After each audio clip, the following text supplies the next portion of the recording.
Viewers welcome back on programme. Viewers हुण आपां गलबात करन जा रहे हैं चीन ते भारत के हवाले नाल कि चीन ने ना सिर्फ भारत का हज़ारां स्क्वेयर माइल्स का एरिया ही काबू किया है बल्कि वो डिप्लोमैटिकली भी भारत नूं मात दे रहा है। सो चीन के सरकारी अखबार वालों एक वीडियो जारी की गई है जिस दा संबंध 15 जून 2020 नूं गलवान घाटी विच होई झड़प नाल है, जिस विच भारत के 20 फौजी मारे गए सन, ਜਦੋਂ कि चीन भारत का गलवान घाटी संबंधी गलबात का 10वां दौर शुरू होने वाला है।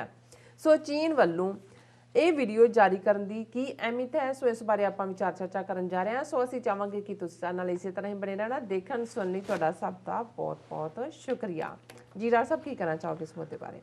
देखो, जदों असीं किसी भी सिचुएशन नूं समझण की कोशिश करते हैं दो फरीकां दे विचकार या दो धिरां दे विचकार, तो फिर हुण तां होर भी बहुत सारे लफज आ गए। साइकोलॉजिकल वारफेयर भी है और वार ऑफ नर्व्स, ये सारे लफज भी इस्तेमाल होंदे ने।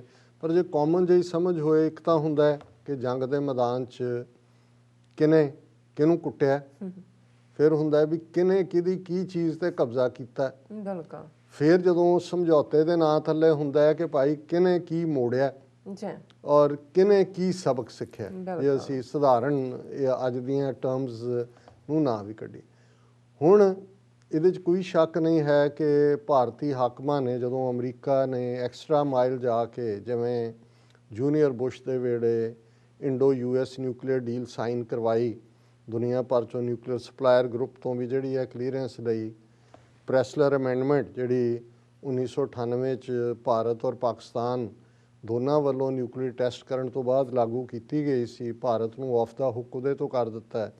और फिर जिहड़ा भारत अमरीका ये कह दिता अमरीका ने कि जी असी डी हाइफनेट कर दी है रिलेशनशिप इंडिया पाकिस्तान नाल जो सी। सो ज़ाहिर है कि भाई जिवें अमरीका जी कहंदे ने कि no lunch is free, free तो नहीं हुंदा। हर कोई इत्थे तो है कि भी you scratch my back I scratch your back, ये एक डील है। इत्थे तो ਤੁਸੀਂ ਆਪਣੇ ਬੱਚਿਆਂ ਨੂੰ ਕੋਈ ਕੰਮ ਕਹੋਗੇ what I am gonna get dollar ਦਿਖਾਓ, ਫਿਰ ਮੰਜੇ 'ਚੋਂ ਛੜੱਪਾ ਮਾਰ ਕੇ ਨਿਕਲ ਆਣਗੇ ਬਾਹਰ। ਅਦਰਵਾਈਜ਼ ਸਮਝਾਈ ਜਾਓ ਵੀ ਬਹੁਤ ਨੋਬਿਲਿਟੀ ਹੈ। ਦੂਜਾ ਇਹ ਹੈ ਹੀ ਇਹਨਾਂ ਦੀ ਟ੍ਰੇਨਿੰਗ ਉਹ ਹੈ, ਜਿਹੜੀ ਮੈਂਟਲ ਟ੍ਰੇਨਿੰਗ ਹੈ ਉਹੀ ਹੈ। ਹੁਣ ਜਦੋਂ ਯਾਰੀ ਥਾਣੇਦਾਰ ਨਾਲ ਪੈ ਗਈ ਤੇ ਫਿਰ ਉਹ ਆਪਣੇ ਭਿੰਦੇ ਹੋਰੀ ਕਾਹਨੂੰ ਟਿੱਕੇ ਬਹਿੰਦੇ ਨੇ। ਉਹਨਾਂ ਨੇ ਫਿਰ ਇੰਡੀਆ ਨੇ ਵੀ ਦੇਖਿਆ ਕਿ ਭਾਈ ਨਵਾਂ ਜਿਹੜਾ ਹੈ ਉਹ ਥਾਪੜਾ ਵੀ ਮਿਲਿਆ, तो फिर साहब नूं दिखाना भी सी थाणेदार नूं कि देखो पिंड च असीं किवें जिहड़ा तुहाडी तूती बुलांदा है, ते ओह बग्गी अखी मारे गए। और जिस किस्म का माहौल जे असीं बहुत पिछे ना भी जाइए तो 15 जून 2020 नूं गलवान वैली च जिस किस्म की इन्हां ने अप्रोच रखी, क्योंकि इन्हां दा भड़काट वाला उस तो पहलां 2017 दे विच ਅਸੀਂ ਡੋਕਲਾਮ ਦੇ ਵਿੱਚ ਦੇਖਿਆ 10 ਮਹੀਨੇ ਆਈਬਾਲ ਟੂ ਆਈਬਾਲ ਕਰਕੇ ਭੂਟਾਨ ਵਾਲਿਆਂ ਨੂੰ ਵੀ ਜਿਹੜਾ ਮੁਸੀਬਤ 'ਚ ਪਾਇਆ, ਕਿਉਂਕਿ ਡੋਕਲਾਮ 'ਚ ਇੰਡੀਆ ਦਾ ਤਾਂ ਬਾਰਡਰ ਹੀ ਨਹੀਂ ਲੱਗਦਾ ਚਾਈਨਾ ਨਾਲ, ਉਹ ਤੋਂ ਬਦੋ ਬਦੀ ਉਹਨਾਂ ਨੂੰ ਫਸਾਇਆ। ਔਰ ਨਤੀਜਾ ਇਹ ਹੈ ਵੀ ਜੇ ਹੁਣ ਉਹਨਾਂ ਨੂੰ ਭੂਟਾਨ ਵਾਲਿਆਂ ਨੂੰ ਸਮਝ ਆਉਣਾ ਸ਼ੁਰੂ ਹੋਇਆ ਕਿ ਭਾਈ ਕੀ ਹੈ ਔਰ ਪੋਸੀਬਲ ਹੈ ਇਹਨਾਂ ਦੀ ਚੁੰਗਲ 'ਚੋਂ ਨਿਕਲਣਾ ਚਾਹੁੰਦੇ ਨੇ। ਔਰ ਅੱਜ ਇੱਕ ਖਬਰ ਜਿਹੜੀ ਇਸ ਹਵਾਲੇ ਨਾਲ ਸੀ, ਮੈਂ ਡੀਟੇਲ ਤਾਂ ਨਹੀਂ ਡਿਸਕਸ ਕਰ ਸਕਾਂਗਾ, ਕਿ ਵੀ ਜਿਹਦੇ 'ਚ ਉਹਨਾਂ ਨੇ ਸੀ ਕਿ ਵੀ भूटान जनरल 2 जजिज हेल्ड फॉर ओवरथ्रो प्लान, कि ये police in Bhutan have detained a top general and 2 जजिज over an alleged plot to overthrow the country's top military officer and chief justice. हुण ये खबर all of a sudden Bhutan के हवाले नाल आनी कि भी ओवरथ्रो करना चाहते सी। ओवरथ्रो कौन कराना चाहता होएगा?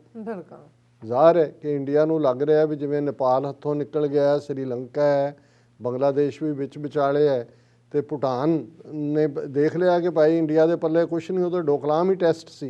सो हुण वो भी चीन वाल जिहड़ा झुकण दा जां उन्हां दा रुझान देख के इन्हां ने जिहड़ा उत्थे कू कराउण दी कोशिश कीती, जिहड़ी कि स्टॉप हुई। म्यांमार जिहड़ा कल तक लगदा सी कि जी क्योंकि नागिਆਂ ਦੀ प्रॉब्लम दूजी दोनों की सांझी है और इहदे कोई शक नहीं कि म्यांमार दे रूलर्स ने और जिहड़ी औंग सौंग बीबी है वो तो पढ़ी दिल्ली च हुई है आके, ਜਾਂ दूसरे ਉਹਦੇ ਤਾਂ ਇੰਡੀਅਨ ਇਨਫਲੂਐਂਸ ਰਿਹਾ ਹੀ ਹੈ। ਔਰ ਜਦੋਂ ਰੋਹਿੰਗਿਆ ਮੁਸਲਮਾਨਾਂ ਨਾਲ ਜੋ ਸਲੂਕ ਉਹਦੀ ਕਿਆਦਤ ਦੇ ਥੱਲੇ ਹੋਇਆ ਇਹੀ ਨਹੀਂ ਵੀ ਭਾਰਤ ਨੇ ਐਂਡੋਰਸ ਕੀਤਾ, ਭਾਰਤ ਨੇ ਖੁਦ ਰੋਹਿੰਗਿਆਂ ਦੇ ਨਾਲ ਕੀ ਕੀਤਾ ਜਿਹੜੇ ਕੁਝ ਜੰਮੂ 'ਚ ਆਏ ਜਾਂ ਦੂਸਰੀ ਥਾਵਾਂ 'ਤੇ। ਪਰ ਹੁਣ ਮਿਆਂਮਾਰ ਵੀ ਹੱਥੋਂ ਨਿਕਲ ਗਿਆ ਔਰ ਇੰਡੀਅਨ ਏਜੰਸੀਆਂ ਨੂੰ ਲੱਗਦਾ ਵੀ ਇਹ ਤਾਂ ਚੀਨ ਪਾਵਰਫੁਲ ਹੋ ਗਿਆ। ਹੁਣ ਉਹਨਾਂ ਨੇ ਈਵਨ ਉਸ 'ਚ ਜਿਹੜਾ ਰੰਗੂਨ ਦੇ ਵਿੱਚ, ਜਿਹਦਾ ਨਵਾਂ ਨਾਂ ਡਿਫਰੈਂਟ ਹੈ ਸ਼ਾਇਦ ਯੰਗੂਨ ਕਿ ਕੀ ਹੈ, ਉਹਦੇ 'ਚ ਚਾਈਨੀਜ਼ ਐਮਬੈਸੀ ਦੇ ਬਾਹਰ ਪ੍ਰੋਟੈਸਟ ਕਰਵਾਏ ਨੇ ਦੱਸਣ ਦੇ ਲਈ ਕਿ ਜੀ ਚਾਈਨਾ ਨੇ ਕੀਤਾ। ਪਰ ਚਲੋ ਇਹ ਤਾਂ ਮੰਨ ਲਿਆ ਇਹਨਾਂ ਨੇ ਕਿ ਵੀ ਮਿਆਂਮਾਰ ਜਿਹੜਾ ਉਹ ਵੀ ਚਾਈਨਾ ਦੇ ਚਲਾ ਗਿਆ ਉਸ ਦੇ ਆਰਬਿਟ ਦੇ ਵਿੱਚ। ਹੁਣ ਜਦੋਂ ਇਹਨਾਂ ਨੇ 15 ਜੂਨ 2020 ਨੂੰ ਗਲਵਾਨ ਦੇ ਵਿੱਚ ਇਸ ਕਿਸਮ ਦੀ ਦਿਲਵਦੀ ਦਿਖਾਉਣ ਦੀ ਕੋਸ਼ਿਸ਼ ਕੀਤੀ ਤੇ ਫਿਰ ਚੀਨ ਨੇ ਕਿਆ ਕੁੱਟਿਆ ਹੈ ਕਿ ਭਈ ਇਹ ਆਪ ਹੀ ਜਿਹੜੇ ਉਹ 20 ਉੱਥੋਂ ਇਹਨਾਂ ਦੇ ਸੋਲਜਰ ਆਏ ਵੀ, ਉਹਨਾਂ ਦੇ ਫਿਰ ਮੂੰਹ ਨਹੀਂ ਉਹਨਾਂ ਨੇ ਕਿਸੇ ਨੂੰ ਦਿਖਾਏ, ਕੋਈ ਗੋਲੀ ਨਹੀਂ ਚਲਾਈ, ਡਾਂਗਾ ਨਾਲ ਦੂਜੇ ਤੀਜੇ ਜਿਹੜੇ ਵੀ ਉਹਨਾਂ ਦੇ ਕਹਿਣ ਜੀ ਬੜੇ ਬੜੀਆਂ ਉਹਨਾਂ ਦੇ ਕਿੱਲ ਲੱਗੇ ਹੋਏ ਸੀ। ਹੁਣ ਇਹਨਾਂ ਕੋਲ ਹੋਰ ਨੈਰੇਟਿਵ ਤਾਂ ਕੋਈ ਬਣਦਾ ਨਹੀਂ ਸੀ। ਬਿਲਕੁਲ ਇਹਨਾਂ ਨੇ ਕਿਹਾ ਜੀ ਇਹ 20 ਮਾਰੇ ਪਰ ਅਸੀਂ 40 ਮਾਰੇ ਵੀ ਉਹਨਾਂ ਨੇ ਤੁਹਾਡੇ ਪ੍ਰਿਜ਼ਨਰ ਆਫ ਵਾਰ ਲਏ 3 ਤੁਹਾਡੇ ਆਫੀਸਰ ਉਹਨਾਂ ਨੇ 3 ਦਿਨ ਬਾਅਦ ਵਾਪਸ ਕੀਤੇ। ਜਦੋਂ ਤੁਹਾਡੇ ਬੰਦੇ ਫੜੇ ਜਾਂਦੇ ਨੇ ਤੇ ਗਿਣ ਕੌਣ ਗਿਆ ਵੀ ਤੁਸੀਂ ਕਿੰਨੇ ਮਾਰੇ। ਔਰ ਜਦੋਂ ਪ੍ਰੈਸ਼ਰ ਬਿਲਟ ਹੋਇਆ ਮੋਦੀ ਦੇ ਮੂੰਹੋਂ ਚੀਨ ਹੀ ਨਹੀਂ ਨਿਕਲਿਆ, ਅੱਜ ਤੱਕ ਨਹੀਂ ਨਿਕਲਿਆ। ਔਰ ਇੱਕ ਗੱਲ ਉਹ ਕਹਿ ਗਿਆ ਜਿਹਨੇ ਉਹ ਸਾਰਾ ਬੇਸ ਬਣਾ ਦਿੱਤਾ ਕਿ ਵੀ ਔਨ ਦਾ ਗਰਾਊਂਡ ਤਾਂ ਜੁੱਤੀਆਂ ਖਾਧੀਆਂ ਹੀ ਖਾਧੀਆਂ ਵੀ ਡਿਪਲੋਮੈਟਿਕਲੀ ਵੀ ਖਾਣੀ ਹੈ। चीन ने कहा ना हमारे यहाँ को आया ना घुसा ना हमने कुछ दिया ना हमने कुछ लिया। ਹੁਣ ਉਹ ਜਿਹੜੀ ਸਟੇਟਮੈਂਟ ਸੀ ਪ੍ਰਾਈਮ ਮਿਨਿਸਟਰ ਲੈਵਲ ਤੇ ਆਉਣ ਦੀ, ਉਹਨੇ ਫਰਦਰ ਜਿਹੜੀ ਮਿਲਟਰੀ ਡਿਫੀਟ ਸੀ ਉਸ ਨੂੰ ਅੱਗੋਂ ਉਹਨਾਂ ਨੇ ਡਿਪਲੋਮੈਟਿਕ ਡਿਫੀਟ ਦੇ ਵਿੱਚ ਬਦਲ ਦਿੱਤਾ। ਔਰ ਫਿਰ ਇਹ ਕਹਾਣੀ 15 ਜੂਨ ਤੋਂ ਬਾਅਦ ਫਿਰ ਚੀਨ ਨੇ ਪੈਂਗੋਂਗ ਸੋ ਲੇਕ ਦੇ ਉੱਤੇ ਕੀ ਕੀਤਾ, ਕਿਵੇਂ ਫਿੰਗਰ 2 3 ਤੋਂ 8 ਫਿੰਗਰ ਤੱਕ ਆ ਗਏ, ਕਿਵੇਂ ਉਹਨਾਂ ਨੇ ਅਦਰ ਵੇ ਜਿਹੜੇ ਡੈਪਸੋਂਗ ਉਸ ਦੇ ਵਿੱਚ ਉਹਨਾਂ ਨੇ ਕੀ ਕੀਤਾ। ਔਰ ਇਹਨਾਂ ਦੇ ਦੂਸਰੇ ਜਿਹੜੇ ਪਾਰਟ ਨੇ ਜਿਨ੍ਹਾਂ ਦੇ ਵਿੱਚ ਹੁਣ ਇਹ ਅੱਗੋਂ ਗੱਲਬਾਤ ਕਰਨਾ ਚਾਹੁੰਦੇ ਨੇ, ਗੋਗਲਾ ਹੌਟ ਸਪਰਿੰਗਸ, ਇਸ ਸਾਰੇ 'ਚ ਹੁਣ ਜਦੋਂ ਇਹ ਕਲਾਈਮੈਕਸ 'ਤੇ ਚਲਾ ਗਿਆ ਔਰ ਇਹ ਵੀ ਇਹਨਾਂ ਦੇ ਆਪਣੇ ਉਹਨਾਂ ਨੇ ਮੰਨ ਲਿਆ ਕਿ 1000 ਸਕੁਅਰ ਮਾਈਲ ਤੋਂ ਜ਼ਿਆਦਾ ਟੈਰੀਟੋਰੀ ਉਹਨਾਂ ਨੇ ਲਈ ਹੈ। ਪੈਂਗੋਂਗ ਸੋ ਲੇਕ ਦਾ ਫਿੰਗਰਸ ਹੀ ਲਈਆਂ, ਪਰ ਹੁਣ ਜਿੱਥੇ ਗੱਲਬਾਤ ਦਾ ਦੌਰ ਸ਼ੁਰੂ ਹੋਣ ਜਾ ਰਿਹਾ ਹੈ ਨੈਕਸਟ, ਉਹ ਡੈਪਸੋਂਗ ਔਰ ਹੌਟ ਸਪਰਿੰਗਸ ਔਰ ਗੋਗਲਾ ਜਿੱਥੇ ਉਹਨਾਂ ਨੇ ਐਕਵਾਇਰ ਕੀਤਾ ਬਹੁਤ ਸਾਰਾ। ਹੁਣ ਇਹਨਾਂ ਨੇ ਹੋਰ ਤਾਂ ਇਹਨਾਂ ਕੋਲ ਅਮਰੀਕਾ ਦੇ ਨਾਲ ਤਾਂ ਇਹਨਾਂ ਦਾ ਜਲੂਸ ਨਿਕਲਿਆ ਵੀ ਤੁਹਾਡੇ ਤਾਂ ਪੱਲੇ ਹੀ ਕੁਛ ਨਹੀਂ ਹੈ। ਜਾ ਕੇ ਇਹਨਾਂ ਨੇ ਰੂਸ ਦੇ ਪੈਰ ਫੜੇ, 2 ਵਾਰੀ ਮੀਟਿੰਗਸ 'ਚ ਉਹਨਾਂ ਨੇ ਸੱਦ ਕੇ ਚੀਨ ਨੂੰ ਕਿਹਾ ਵੀ ਕੋਈ ਨਹੀਂ ਤੁਸੀਂ ਹੁਣ ਕੁੱਟ ਕੱਟ ਲਿਆ ਅਤੇ ਇਹਨਾਂ ਨੂੰ ਮਾੜਾ ਮੋਟਾ ਫੇਸ ਦੇ ਦਿਓ।